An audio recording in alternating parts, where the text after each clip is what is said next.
Assalamualaikum warahmatullahi wabarakatuh. Selamat siang semuanya.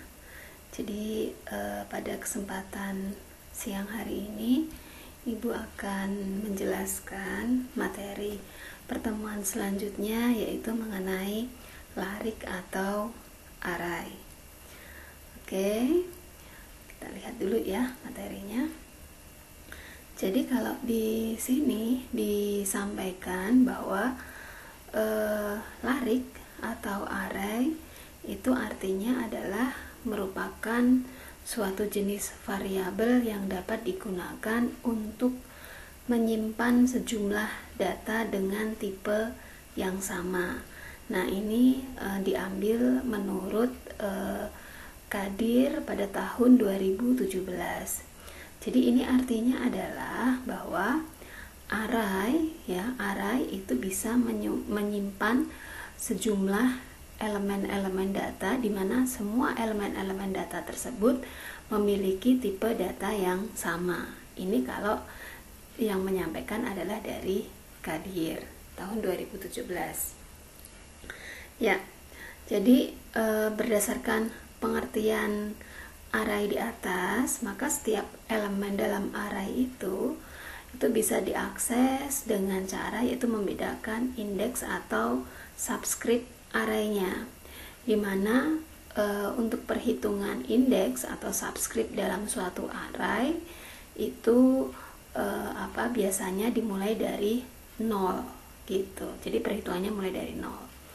Nah, ini contoh di sini misalkan ada A1 sama dengan 3. Itu artinya adalah A ini adalah merupakan variabel dari array. Jadi variabel arraynya adalah A. 1 ini artinya adalah elemen data ke 1. Dan 3 ini artinya adalah nilai yang disimpan di dalam array tersebut. Jadi untuk elemen data A yang pertama itu nilainya adalah 3. Berikutnya untuk elemen data A yang kedua itu nilainya adalah 5. Dan untuk elemen data A yang ketiga itu misalkan nilainya adalah sama dengan 10 dan seterusnya. Jadi di sini kalian harus bisa membedakan ya bahwa A ini adalah merupakan variabel arraynya. Kemudian 1 di sini ini maksudnya adalah 1 ini adalah elemen data ke 1. Ini elemen data A kedua, elemen data A ke 3. Seperti itu. Dan 3, 5, 10 ini adalah nilai arraynya. Ini sebagai contoh yang pertama. Nah, contoh yang kedua misalkan di sini array of integer 1, 2, 3, 4, 5. Nah, ini indeksnya dimulai dari 0 sampai n-1. Dengan diketahui n ini adalah merupakan panjang dari suatu array. Jadi nilai 1 ini subscript atau indeksnya adalah ke 0. 2 ini indeks kedua, 3 indeks ketiga, 4 indeks keempat, 5 indeks ke 4 ya. Dan panjang array ini adalah yang nilai n ini merupakan panjang array. Oke. Nah, itu kalau pengertian mengenai array. Nah, berikutnya ini adalah array dalam bahasa pemrograman Python. Kalau dalam bahasa pemrograman Python itu istilah array itu dikenal dengan istilah list ya. Mungkin ini kalian sudah pelajari di mata kuliah praktikum ya mengenai istilah list. Nah, di sini disampaikan bahwa list itu adalah suatu variabel yang menyimpan lebih dari satu data di dalamnya. Dan list ini menyerupai array dalam pemrograman lainnya. Ini disampaikan oleh Jude pada tahun 2017. Jadi kalau list list ini dikatakan tadi bahwa ada satu variabel di mana variabel tersebut bisa menyimpan banyak data. Nah, di sini juga dikatakan bahwa list dapat menyimpan banyak data dalam satu variabel dan diakses menggunakan indeks. Ya, sama ya, indeksnya dimulai dari 0. Dan untuk penggunaan list ini biasanya diawali dengan tanda kurung siku buka dan kurung siku tutup. Ya, jadi kalau menggunakan kurung siku ya buka dan tutup di sini, ini adalah merupakan contoh dari penggunaan list. Dan list dapat menyimpan data yang seragam maupun tidak seragam. Artinya list ini dapat menyimpan berbagai macam tipe data. Ya, kalau array tadi kan hanya elemen-elemen data tersebut mempunyai tipe data yang sama.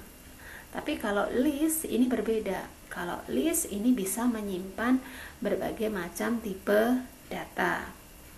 Nah, ini adalah contoh bentuk umumnya. Bentuk umum dari list di sini yaitu nama var, nama variabel, kemudian sama dengan value 1, value 2, value 3. Value ini adalah nilainya. Contoh, misalkan di sini ada variabel r warna.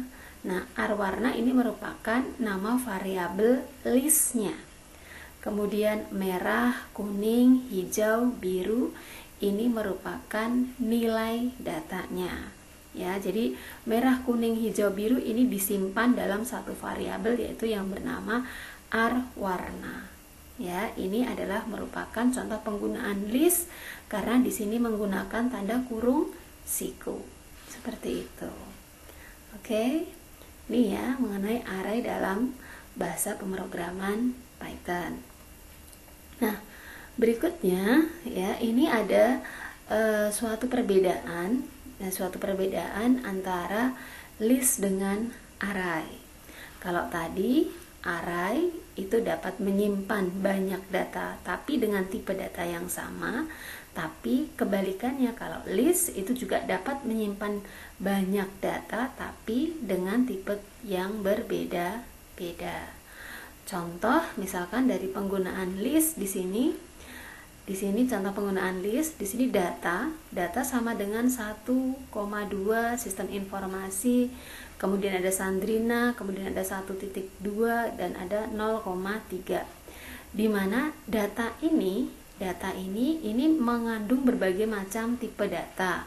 Contoh misalkan 1,2 ini misalkan tipe datanya integer, kemudian sistem informasi Sandrina ini merupakan string, kemudian 1.2 0,3 itu merupakan nilai desimal ya, atau tipe datanya misalkan float ya, untuk penggunaan tipe data desimal. Jadi ini kalau list ini bisa mengandung berbagai macam tipe data. Nah, kemudian di sini ada print data dua, print data 4, print data len data min 3. Nah, kenapa hasilnya bisa seperti demikian? Ibu akan coba jelaskan kembali dengan menggunakan bahasa pemrograman Python untuk program ini ya, sebelum kita lanjutkan ke pembahasan array dimensi 1 dan array dimensi 2. Oke, sebentar. Oke, jadi seperti ini ya tadi di sini diketahui ada list data ya, variabel listnya adalah data, nilainya tadi adalah 1, 2, sistem informasi Sandrina 1,2 dan 0,3. Kemudian ibu akan coba run. Kita run dulu. Nah, untuk yang pertama di sini ada print data, kemudian titik 2. Ini artinya adalah perintah ini, print data 2 ini akan mencetak nilai data yang ada di dalam list ini, yaitu sebanyak 2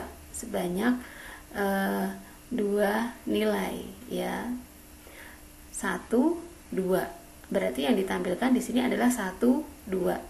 Nah, di sini print data 4, berarti nanti yang ditampilkan adalah sampai nilai ke-4. Berarti 1, 2 sistem informasi dan Sandrina. Makanya di sini hasilnya 1, 2 sistem informasi dan Sandrina. Nah, sedangkan kalau yang berikutnya ini ada print data, learn data min 3, itu artinya learn data. Learn data ini merupakan panjang dari list data ini, panjangnya. Panjangnya ini adalah 1, 2, 3, 4, 5, 6. 6 panjangnya. Nah, di sini min 3 itu artinya nanti yang akan ditampilkan adalah mulai dari kanan di sini. Berarti sebanyak 3, 0,3, 1,2 dan Sandrina. Makanya di sini yang ditampilkan adalah Sandrina 1,2, 0,3. Nah, sekarang kalau misalkan Ibu perintahnya seperti ini. Jadi kalau hanya menampilkan data saja, menampilkan list semuanya, Ibu misalkan tambahkan seperti ini, ya. Nah, ini kalau misalkan kita run, ya, maka hasilnya tuh kalian bisa lihat perbedaannya. Kalau hanya print data, learn data di sini, maka ini akan menampilkan semuanya yang ada di list data ini. Jadi 1, 2 sistem informasi Sandrina 1,2, 0,3 seperti ini, ya. Atau kalau misalkan, ya, misalkan lagi, nah ini kalau misalkan Ibu hanya min 1.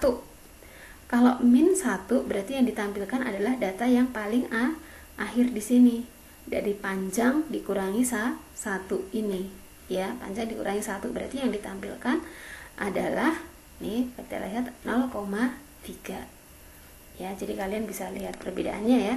Kalau misalkan di sini 2, min 2 berarti apa yang ditampilkan? Berarti nanti panjangnya ini dikurangi 2, 1, 2, berarti yang ditampilkan 1,2 dan 0,3. Kita run, coba. Nah, ini hasilnya seperti ini. Begitu ya cara kerjanya untuk contoh dari ini. Jadi kalian harus tahu ya untuk penggunaan perintah-perintah ini. Baik, kita lanjutkan ke array dimensi 1 dan array dimensi 2. Ya. Nah, sebelum Ibu membahas array dimensi 1 dan 2 dengan menggunakan bahasa pemrograman Python, ini terlebih dahulu Ibu sedikit tambahan mengenai array misalkan yang dibahas dalam bahasa pemrograman C++. Kebetulan kalau di semester sebelumnya itu untuk pembahasan array itu menggunakan pemrograman C++, ya, tapi kalau untuk mulai semester ini memang sudah ada kurikulum barunya, ya, jadi pembahasannya sekarang menggunakan bahasa pemrograman Python. Kenapa Ibu jelaskan menggunakan C++? Karena ini hanya untuk perbandingan saja. Kalau sebenarnya pada intinya sama, ya, tapi kalau untuk Python mungkin agak berbeda ya, karena kan tadi dari pengertiannya saja sudah ada perbedaan ya di situ. Oke, jadi kalau dalam array dalam bahasa pemrograman C++, ya, tadi dikatakan bahwa array tadi merupakan kumpulan dari elemen-elemen data yang memiliki tipe data yang sama. Ya. Array di sini untuk array dimensi 1.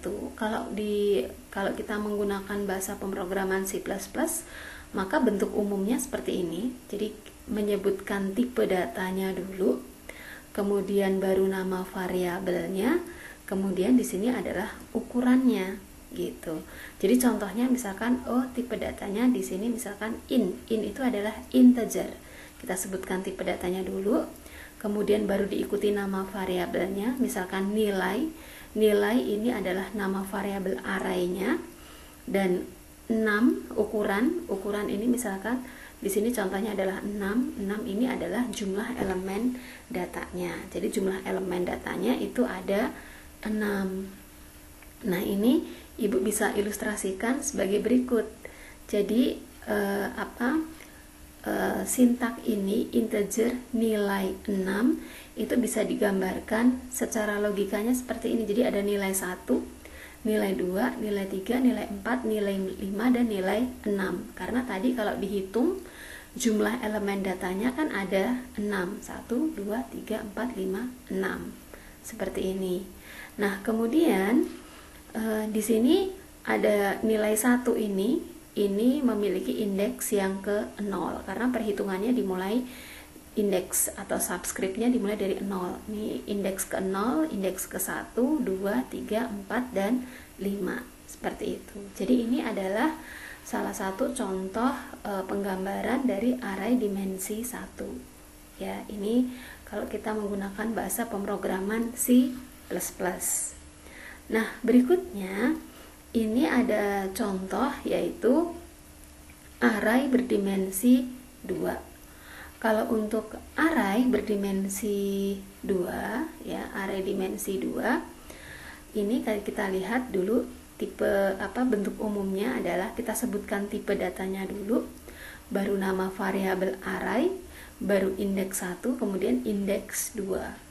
Contohnya misalkan tipe datanya adalah misalkan di sini in berarti tipe datanya adalah integer. Nilai ini merupakan nama variabel array-nya yaitu nilai. 2 ini adalah indeks 1 di mana 2 ini adalah menunjukkan jumlah baris.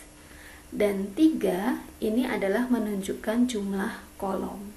Jadi kalau misalkan dalam array dimensi 2 itu kalau misalkan kita bahas lebih lanjut itu nanti bisa membentuk suatu matriks gitu. Jadi kalau contohnya untuk penggunaan matriks ya dari array berdimensi 2. Dan ini jumlah barisnya 2, jumlah kolomnya 3.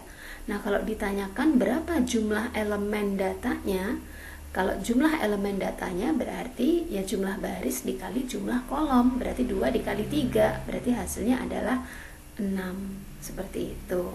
Ya, beda dengan ini tadi ya. Kalau array dimensi 1, jumlah elemen datanya ini hanya 6. Tapi kalau array dimensi 2 di sini jumlah elemen datanya adalah hasil perkalian dari jumlah baris dikali jumlah kolom. Seperti ini. Jadi jumlah elemen datanya ini ada 6. Nah, ini sebagai ilustrasinya seperti ini. Jadi baris ini ada 2 tadi, kalau digambarkan seperti ini, jumlah barisnya ada 2, kemudian jumlah kolomnya ada 3, 1, 2, 3. Nah, ini jumlah elemen datanya kan kita bisa hitung 1, 2, 3, 4, 5, 6. Jadi seperti itu ya untuk array dimensi 1 dan 2 dengan menggunakan bahasa pemrograman C++. Nah, sekarang kalau kita bahas dengan menggunakan bahasa pemrograman Python sebagai berikut. Ya, ini ya, sebenarnya hampir mirip ya.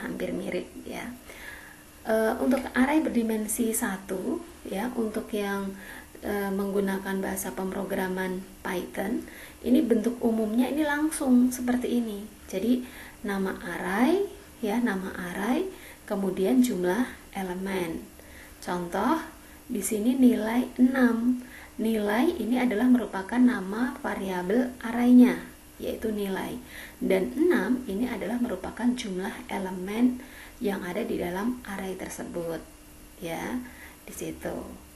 Nah, ini sebagai contoh misalkan kalau untuk array dalam Python menggunakan list ya, yaitu dengan menggunakan kurung siku. Misalkan ini nilai tugas sama dengan 60, 70, 80, 90. Itu artinya ya nilai tugas ini tadi adalah merupakan nama variabel array-nya, dan 60, 70, 80, 90 ini tadi merupakan value dari list yang ada di sini tadi. Ini kalau diminta untuk menghitung jumlah elemen datanya, Jadi jumlah elemen datanya ini ada 4. Seperti itu. Print nilai tugas. Jadi nanti kalau perintah yang seperti ini berarti nanti akan menampilkan tampilan nilai tugas ya. Backslash n itu artinya adalah enter atau pindah baris. Makanya di sini tampilan berikutnya 60, 70, 80, 90 ini ada di baris berikutnya. Ya, karena ada perintah backslash n ini gitu. Kemudian di sini nilai tugas akan menampilkan nilai tugasnya yang ada di dalam list ini, gitu. Mudah ya, pasti bisa dipahami ya. Oke, dan berikutnya adalah array berdimensi 2. Nah, kalau untuk array berdimensi 2 ya, kalau di sini disebut juga dengan array bersarang yang terdiri dari baris dan kolom. Hampir sama ya dengan yang tadi yang sudah Ibu jelaskan. Jadi kalau untuk array berdimensi 2, di sini bentuk umumnya ada nama array, kemudian di sini adalah jumlah elemen baris dan jumlah elemen kolom. Ya, ini bentuk umumnya tadi nama array, 2 ini adalah jumlah barisnya ada 2, dan 3 ini jumlah kolomnya ada 3. Oke. Nah, contoh misalkan seperti ini, contohnya list teknik kemudian kedokteran MIPA, 1, 2, 3. Kalau ini hanya dicetak sekedar print list saja, maka ini hanya akan menampilkan tampilan seperti ini, teknik kedokteran MIPA 1, 2, 3 ya. Nah, tapi kalau misalkan nanti kita akan tampilkan dalam bentuk suatu matriks, mungkin nanti akan berbeda ya perintahnya. Jadi tidak langsung print list ya, tapi nanti kita gunakan perulangan nanti di dalamnya seperti itu ya. Kita lanjutkan dulu. Nah, seperti ini tadi ya, ini tadi array 2, 3 ya. Di sini kalau dicontohkan tadi nanti jumlah barisnya nanti di sini ada 2, barisnya 2, kolomnya ada 3 ya. Barisnya 2, kolomnya ada 3. Jadi kalau digambarkan nanti seperti ini. Ya, ada teknik kedokteran MIPA 1, 2, 3. Ya, ini jumlah barisnya 2, kolomnya ada 3. Kolom itu yang teknik 1, ini kolom pertama. Kedokteran 2, ini kolom kedua. MIPA 3, ini kolom ketiga. Kalau yang baris itu teknik kedokteran MIPA, ini baris pertama. 1, 2, 3, ini baris kedua. Jadi harus bisa membedakan ya, mana itu baris dan mana itu kolom gitu. Oke. Nah, ini kalau misalkan Ibu bikin dalam tampilan matriks, nah nanti hasilnya seperti ini. Tadi list teknik kedokteran MIPA 1, 2, 3 ini sama. Nah, Ibu gunakan perulangan di sini. For i in list ya, print i. Jadi nanti akan menampilkan ya nilai i in list. Berarti di sini untuk yang baris pertama teknik kedokteran MIPA. Kemudian berikutnya adalah ini untuk baris yang kedua adalah 1, 2, 3. Sehingga hasilnya seperti ini nantinya. Nih. Ya. Oke. Nah, ini contoh berikutnya lagi. Nah, misalkan Ibu menggunakan angka, jadi ketahuan matriksnya. Ya, listnya misalkan 1, 2, 3, kemudian 5, 6, 7. For i in list, print i. Berarti sama aja di sini. Berarti akan menampilkan nah, ini kalau misalkan tampilannya seperti ini akan menghasilkan suatu matriks, di mana matriksnya ini memiliki ordo 2 kali 3. Ordo itu jumlah baris kali jumlah kolom. Oh, barisnya ada 2, kolomnya ada 1, 2, 3. Kolomnya seperti ini, gitu ya. Ini ya membentuk suatu matriks. Nah, contoh lagi misalkan seperti ini dengan data yang berbeda. 1, 2, 3, 4, 5, 6, 7, 8 ini menghasilkan 2 baris dan 5 kolom. Kita lihat di sini Berarti di sini memiliki ordo 2 kali 5. Jumlah barisnya 2, kolomnya ada 1, 2, 3, 4, 5. 5. Berarti ordonya 2 kali 5. Seperti itu. Untuk contoh dari array dimensi 2 ini. Jadi untuk array dimensi 2 itu bisa membentuk suatu matriks. Oke? Ya. Nah, di sini dijelaskan lagi bahwa matriks itu adalah penyajian suatu data yang memuat baris dan kolom, ya. Jadi ada M kali N, ya. A11 itu artinya baris pertama kolom pertama. A12 itu baris pertama kolom kedua. A13 baris pertama kolom ketiga. Dan A1N berarti baris ke-1 kolom ke N. Seperti itu, ya. Nah, ini misalkan lagi A21 artinya berarti ini sudah ke baris kedua. 2 ini adalah baris, 1 ini adalah kolom. 22 baris kedua kolom kedua. 2N baris kedua kolom ke N, dan seterusnya. Jadi kalau seperti ini dasarnya dulu ya. Contohnya misalkan di sini ada suatu matriks 212, 301, 200. Ini memiliki ordo 3 kali 3. Kenapa memiliki ordo 3 kali 3? Karena di sini jumlah barisnya ada 3 dan di sini jumlah kolomnya ada 3. Makanya ordonya adalah 3 kali 3. Jadi nilai 2 itu artinya itu berada di baris pertama kolom pertama, ya. 1 ini bisa juga diwakili dengan I. Kemudian satunya berikutnya kolomnya itu bisa diwakili misalkan dengan nilai J. Jadi baris pertama 1, baris kolom pertama 1.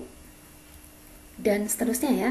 Di sini pasti bisa ya untuk menentukan baris dan kolom. Jadi yang nilai yang di depan di sini adalah baris, nilai berikutnya adalah kolom. Jangan sampai salah ya nantinya ya. Oke, nah sekarang di sini ada satu satu contoh. Misalkan diberikan matriks A ya sebagai berikut ya. Di sini ada 1 1 1 0 1 1 1 0 0 1 1 0 0 1. Ini memiliki ordo yaitu 4 kali 4.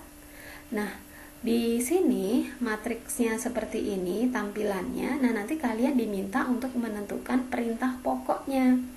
Perintah pokoknya kenapa tampilannya itu bisa seperti ini gitu. Nah, nanti di sini perintah pokoknya di sini adalah AIJ sama dengan 1 jika nilai I lebih kecil sama dengan J. Dan AIJ itu sama dengan 0 itu jika nilai I lebih besar dari J. Kira-kira paham nggak kalau langsung diberikan perintah seperti ini? Ya, mungkin ada yang sudah paham, mungkin ada juga yang belum. Ibu jelaskan ya kenapa perintah pokoknya ini hasilnya demikian. Penjelasannya seperti berikut ya. Tadi ibu tuliskan matriksnya kembali tadi ya 1 1 1 0 1 1 1 0 0 1 1 dan 0 0 0 1. Nah, di sini ibu akan menentukan posisi dari nilai tersebut ada di baris mana, kolom mana. Di sini ibu misalkan yaitu nilai I itu digunakan untuk mewakili baris dan nilai J itu digunakan untuk mewakili kolom. Ya, jadi nilai I, baris I yang pertama, baris I yang kedua, baris I yang ketiga, baris I yang keempat. Kolom J yang pertama, J yang kedua, J yang ketiga, dan J yang keempat. Ini harus tahu dulu ya. Nah, jadi contohnya misalkan 1. Jadi nilai 1 ini itu posisinya ada di 1,1. Artinya adalah ada di baris 1 kolom 1. Baris 1 kolom 1. Nih, baris 1 kolom 1. Satu berikutnya ini ada di baris 1 baris 1 kolom kedua, makanya 1,2. Jadi yang dibaca baris dulu baru kolom ya. Kemudian 1 di sini nilainya baris 1 kolom ke-3. 1 di sini berarti berada di baris 1 kolom ke-4. Nah, ini harus paham benar. Nah, berikutnya contohnya misalkan satu lagi di sini ada 0. 0 ini berarti ada di posisi baris ke-2. Baris 2 ya, kolom ke-1. 1 di sini berarti baris kedua, kolom ke-2. Satu lagi di sini berarti baris kedua, kolom ke-3. Dan 1 di sini lagi, ini baris kedua, kolom ke-4. Oke. Jadi paham ya. Jadi kalau misalkan tadi nilai 1,1 baris 1 kolom 1 itu artinya nilai I-nya sama dengan 1 dan nilai J-nya sama dengan 1. Kalau di sini 1,2 berarti nilai I-nya sama dengan 1, nilai J-nya sama dengan 2. Karena ini sudah Ibu misalkan ya, di sini I itu menunjukkan baris, J itu menunjukkan kolom. Seperti itu ya. Jadi kalau misalkan nilai 0 ini posisinya ada di mana? Baris keempat. Ini kan 1 2 3 4, baris keempat, kolom ke-3. Nah, sekarang yang akan kita tentukan adalah perintah pokoknya. Di sini kalau kalian lihat di matriks ini hanya memiliki 2 nilai, yaitu nilai 1 dan nilai 0. Makanya di sini ada perintah pokoknya A, I, J sama dengan 1. Ya. A, I, J itu sama dengan nilai 1. Jadi posisi variabel array A di baris dan kolom ini sama dengan 1 jika bagaimana? Yaitu jika nilai I atau nilai barisnya itu lebih kecil atau sama dengan J. Nah, sekarang kita bandingkan di sini. Oh, nilai I dan J-nya ini sama dengan. Oh, nilai I di sini lebih kecil dari J. Oh, nilai I ini lebih kecil dari J. Nilai I ini juga lebih kecil dari J. Kemudian berikutnya satu lagi yang kita lihat nilai angka satunya ya. 2,2 berarti nilai I sama dengan J. Di sini nilai I lebih kecil J.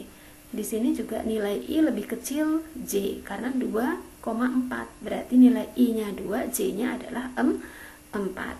Nah, di sini untuk nilai yang di sini 1 di sini berarti nilai I sama dengan nilai J, yaitu sama-sama nilainya 3.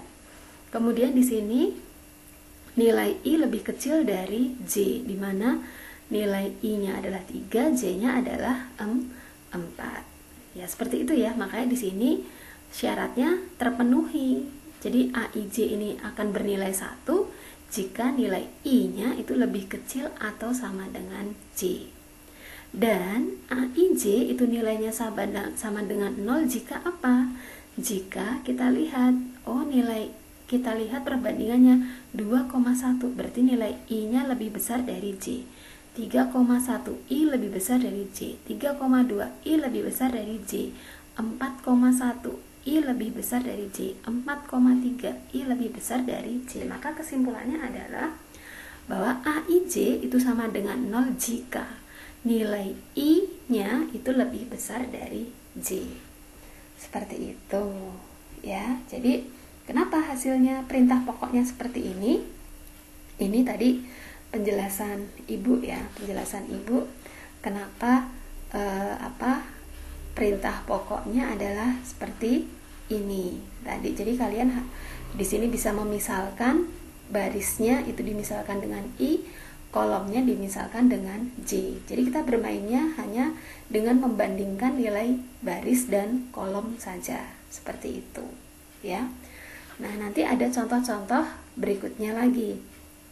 Kita bahas ya kembali. Nah, ini ada latihannya. Nah, sekarang kalau misalkan seperti ini contohnya. Yang diketahui matriksnya, kemudian kalian diminta untuk menentukan perintah pokoknya. Di sini di 1 2 3 4, 2 3 4, 3 4 4. Nah, ini kira-kira perintah pokoknya seperti apa gitu. Nah, kalau misalkan matriksnya diketahui seperti ini, ya, seperti ini, Maka sama aja ya, sama tadi, cuma ini ibu ganti nilainya ya. 1 tadi ibu ganti dengan 1 2 3 4 dan seterusnya. Nah, sekarang kita tentukan perintah pokoknya. Ini benar-benar logikanya harus bisa ya. Ini kita lihat, ini 1 2 3 4. Di sini kita perhatikan nilai 2 3 4 3 4. Di sini 4. Kalau kalian perhatikan di sini nilai 1 ini sama dengan nilai J-nya. Nilai 2 ini juga sama dengan J-nya. Kolom kedua. Nilai 3 ini juga sama dengan nilai J-nya, kolom ketiga. Nilai 4 ini juga sama dengan kolom J-nya, yaitu 4, dan seterusnya. Sehingga kita bisa memberikan perintah pokok seperti ini. AIJ sama dengan J. Berarti artinya AIJ sama dengan nilai kolomnya. Ya, nilai kolomnya misalkan tadi ada di kolom pertama, J-nya adalah 1, maka di sini nilainya adalah J-nya 1. Dan ini syaratnya apa? Jika nilai I lebih kecil sama dengan J. Kita lihat perbandingannya. I sama dengan J-nya adalah sama. I sama dengan J. Oh, ini lebih kecil. 1 3 lebih kecil. Berarti kesimpulannya adalah nilai I lebih kecil sama dengan J. Dan AIJ nilainya 0 ya, tadi sudah ya, AIJ nilainya 0 jika apa? Kita lihat kita bandingkan nilai I dan J-nya. Oh, 2 lebih besar dari 1. Berarti 3,1 juga lebih besar. Berarti nilai I-nya itu lebih besar dari J. Seperti itu. Ya. Ini ya, harus jeli ya dalam menentukan perintah pokoknya. Nah, berikutnya ini ada contoh lagi, yaitu misalkan di sini diberikan suatu matriks A ya. Nilainya adalah 100 22 00 333. Nah, ini sebenarnya dari sini aja sekarang kalian sudah bisa menentukan bahwa 1 2 2 3 3 4 4 ini adalah merupakan nilai baris. Kita lihat ya. Nah, ini kita lihat, jadi di sini sekarang AIJ sama dengan I. I itu adalah nilai barisnya. Jika apa? Nah, kita lihat dulu syaratnya. I sama dengan J. 2,1 berarti nilai I lebih besar dari J. 2,2 nilai I sama dengan J. 3,1 berarti nilai I lebih besar dari J. Itu artinya apa? Berarti di sini nilai AIJ sama dengan I atau sama dengan nilai barisnya jika nilai I lebih besar atau sama dengan J. Ya, ini memenuhi ya, seperti ini. Dan nilai AIJ sama dengan 0. Ini jika kita perhatikan, oh nilai I lebih kecil dari J. I lebih kecil, ini lebih kecil, ini juga lebih kecil, 3,4 ini juga nilai I lebih kecil dari J. Makanya kesimpulannya jika I lebih kecil dari J, makanya ini akan diisi dengan nilai 0. Begitu. Oke? Itu ya caranya ya. Jadi harus paham dulu di sininya. Kalau kalian nggak paham di sini mungkin agak susah ya untuk memahaminya. Nah, ini soal yang berikutnya adalah di sini ada 111. Ya, ini sebenarnya sudah kita buatkan ini biar lebih mudah. Oh, di sini ada nilai 1111. Kalau kalian perhatikan di sini nilai I dan J-nya ini sama dan sama. Berarti artinya nilai AIJ sama dengan 1 jika nilai I-nya itu sama dengan J. Ya, ini ya. Dan AIJ nilainya 0 itu jika nilai I tidak sama dengan J. Itu juga sudah cukup mewakili seperti ini. Oke ya, bisa ya. Nah, berikutnya adalah ini ada sebuah algoritma seperti ini ya. Nilai 1 2 3 4, kemudian di sini ada perulangan for I in ring, len nilai. Jadi di sini sesuai dengan panjang dari list nilai ini tadi ya. Kemudian nilai I sama dengan 2 kali I plus 1. Print nilai I. Ini kalau nanti kita run, misalkan kita masukkan dalam Python, kita run, maka hasilnya adalah 1357. Kenapa mulainya 1 yang ditampilkan? Ingat, kalau di sini I biasanya ini nanti yang di biasanya yang di nilai I di sini awalannya adalah yang ke 0. Jadi di sini nanti I-nya di sini 2 kali I, 2 kali 0 ditambah 1, maka hasilnya nilai I1, nilai yang pertama di sini untuk I-nya di sini nanti di sini adalah 1, sehingga maka ditampilkan di sini adalah 1. Gitu. Kemudian berulang lagi sekarang nilai I yang kedua yaitu 1. Nanti dilihatnya adalah 1. Jadi nanti di sini 2 dikali 1 ditambah 1, berarti hasilnya adalah 3. Makanya nanti akan menghasilkan sebanyak 4, berarti ada 1, 3, 5, 7. Seperti itu karena sesuai dengan panjang nilainya, yaitu di sini panjangnya adalah 4. Gitu ya. Oke, kemudian ini sebenarnya ada tugas nanti buat kalian ya, bisa dikerjakan buat tugas minggu depan. Baik, untuk materi array Ibu sampai di sini. Kalau misalkan nanti ada hal-hal yang masih kurang kalian pahami, nanti bisa ditanyakan ke Ibu. Gitu. Kita nanti bisa saling berdiskusi. Baik, terima kasih semuanya atas perhatiannya. Assalamualaikum warahmatullahi wabarakatuh.